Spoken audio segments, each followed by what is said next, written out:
लीजिए, उठा उठा के मत चलो, ऐसे दोस्तों, ये छठ पूजा भारत के कई सारे राज्यों में मनाया जाने वाला एक प्रसिद्ध त्योहार है, जो दिवाली के छठे दिन यानी कि कार्तिक शुक्ल षष्ठी के दौरान मनाया जाता है। उत्तर प्रदेश, बिहार और झारखंड जैसे राज्यों में बड़े जोरों शोरों से लोग छठ पूजा को मनाते हैं।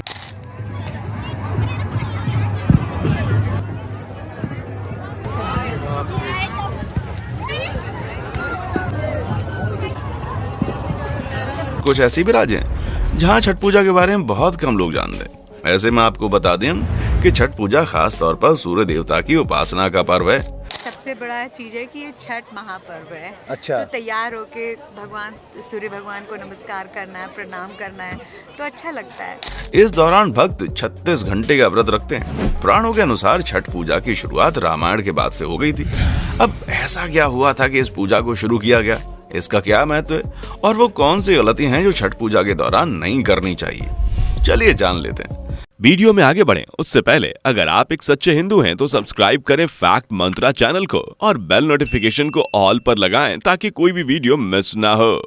दोस्तों, पुराणों के अनुसार ये कहा जाता है कि रावण का वध करके प्रभु श्री राम और माता सीता जब अयोध्या वापस लौटे तो उन्होंने इस उपवास का पालन किया और छठ पूजा की शुरुआत रामायण के दौरान हो गई थी। कहा तो ये भी जाता है कि कर्ण, जो कि सूर्य देव के पुत्र हैं, वो सूर्य भगवान के परम भक्त थे और पानी में घंटों खड़े होकर सूर्य देवता को नमन करते थे। इतना ही नहीं, अपने पांचों पति पांडवों के स्वास्थ्य और उनकी लंबी उम्र के लिए द्रौपदी भी सूर्य देवता की उपासना करती थी। तभी तो कहते हैं कि द्रौपदी की इसी श्रद्धा और विश्वास के कारण पांडवों को अपना राज्य वापस मिल पाया था। छठ की पूजा से जुड़ी एक और पौराणिक कहानी प्रचलित है, जिसके अनुसार कहा जाता है कि राजा प्रियव्रत और रानी मालिनी निसंतान थे, जिस कारण वो बहुत दुखी थे। तब महर्षि कश्यप ने उन्हें पुत्र कामेष्टि यज्ञ करने की सलाह दी। जब उन्होंने यज्ञ किया तो महर्षि कश्यप ने परिस्थितियों को ठीक करने के लिए प्रसाद के रूप में रानी मालिनी को संतान प्राप्ति का आशीर्वाद दिया। कुछ समय के पश्चात ही राजा और रानी को पुत्र की प्राप्ति हुई। रानी ने पुत्र को जन्म दिया, लेकिन दोनों की किस्मत इतनी खराब थी कि वो बच्चा मृत अवस्था में पैदा हुआ।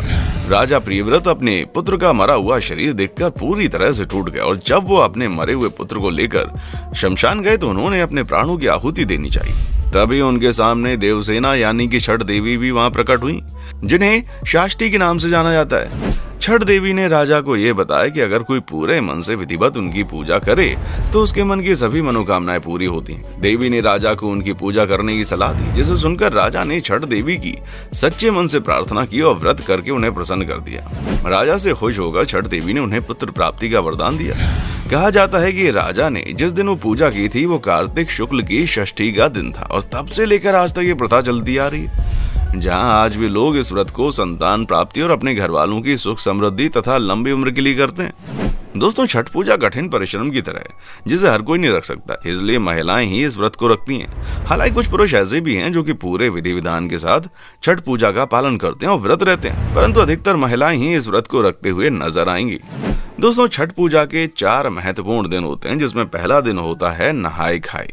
इस दिन सबसे पहले घर की सफाई करके उसे पवित्र किया जाता है, जिसके बाद व्रत रखने वाली महिलाएं स्नान करके अपने आप को पवित्र करती हैं। स्नान करने के बाद वो शुद्ध और सात्विक भोजन करके व्रत की शुरुआत करते हैं। इस दिन चना, दाल, लौकी की सब्जी रोटी के साथ खाई जाती है। पकाए खाने को सबसे पहले व्रत रखने वाली महिलाएं खाती हैं और उसके बाद घर के बाकी सदस्य खाते हैं। और फिर दोस्तों आता है छठ पूजा का दूसरा दिन, जिसे खरना कहते हैं। इस दिन व्रत करने वाले व्यक्ति पूरे दिन का उपवास रखते हैं, जिसमें ना ही वो कुछ खाते हैं और ना ही कुछ पी सकते हैं। शाम के समय गुड़ वाली खीर प्रसाद के तौर पर बनाई जाती है, जिसे रसियाऊ खीर कहा जाता है और इसी खीर को पूजा करने के बाद व्रत रखने वाले लोग खाते हैं। और उसी रात छठ मैया के लिए चाशनी, गेहूं का आटा और घी से बनाई मिठाई ठेठुआ प्रसाद के तौर पर बनते हैं। दोस्तों, छठ पूजा का तीसरा दिन होता है संध्या अर्घ का। ये तीसरा दिन छठ पूजा का मुख्य दिन है। इस दिन लोग निर्जल व्रत रखते हैं और फिर शाम में वो नदी या तालाब के पास इकट्ठा होकर डूबते सूरज को नमस्कार करते हैं। जब लोग सूर्य देवता को अर्घ देने के लिए जा रहे होते हैं, तभी उनका बेटा या घर का कोई एक पुरुष एक बांस की बनी हुई टोकरी लेकर आगे चल रहा होता है। जिसे बहंगी कहते हैं। इस बांस की टोकरी यानी कि बहंगी में फल, प्रसाद और पूजा की बाकी सामग्री रखी जाती है। अब दोस्तों, अगर हम छठ पूजा के चौथे दिन के बारे में बात करें तो इस दिन को उषा अर्घ कहा जाता है, जिसमें उगते सूरज की पूजा करते हैं। व्रत रखने वाले लोग अपने पूरे परिवार के साथ फिर से एक बार सूर्य देवता की पूजा करने के लिए नदी या तालाब के पास इकट्ठा होते हैं, ताकि वो उगते ही सूरज की प्रार्थना कर सकें। छठ मैया को प्रसन्न करने के लिए उनके गीत गाते हैं और फिर अंत में व्रत रखने वाले लोग प्रसाद और कच्चे दूध के शरबत का सेवन करके अपने व्रत को तोड़ते हैं और इस तरह से पूरे 4 दिन के बाद छठ पूजा और उसके कठिन व्रत की समाप्ति होती है। पर दोस्तों, छठ पूजा के दौरान कुछ खास बातों का ध्यान रखना होता है, क्योंकि अगर कोई गलती हो गई तो छठ माता नाराज हो जाती हैं। जिसमें सबसे पहली चीज तो यह है कि अगर आपके घर में छठ पूजा है तो ध्यान रखें कोई भी सामान बच्चे ना छुएं, क्योंकि अगर बच्चे बिना हाथ धुए गंदे गंदे हाथों सामान छू लेते हैं। अगर सामान को गंदे हाथों से छू लिया तो उस सामान को दोबारा इस्तेमाल ना करें। पूजा में बनने वाला प्रसाद भी पहले नहीं देना चाहिए। इतना ही नहीं, छठ पूजा के दौरान घर में किसी को भी अभद्र भाषा का प्रयोग या फिर लड़ाई झगड़ा नहीं करना चाहिए। इससे मन में नकारात्मक भावना आती है। और दोस्तों, छठ के पर्व के दौरान पूरे दिनों तक व्रत रखने वाले व्यक्ति के साथ साथ पूरे परिवार को प्याज और लहसुन के साथ ही मांस, मच्छी वगैरह जैसी किसी भी चीज का सेवन नहीं करना चाहिए। छठ पूजा में साफ सफाई का विशेष ध्यान रखें। किसी भी चीज को बिना हाथ धोए ना छुएं। जो महिलाएं छठ मैया के व्रत रखती हैं वो पूरे 4 दिन पलंग या चारपाई पर भूल कर ना सोएं।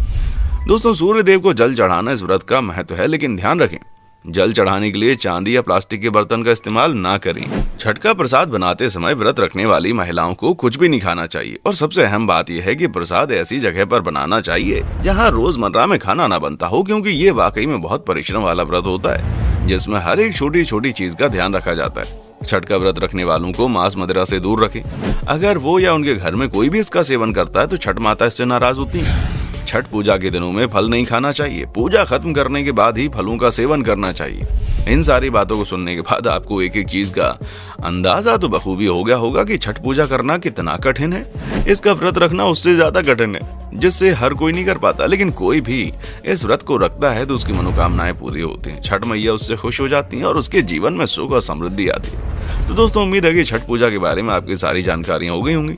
बाकी आप छठ पूजा मनाते हैं या नहीं, कमेंट बॉक्स में आके बताएं। और इसी तरह की वीडियोस को लगातार देखते रहने के लिए चैनल को लाइक, शेयर और सब्सक्राइब जरूर करें। देखने के लिए शुक्रिया।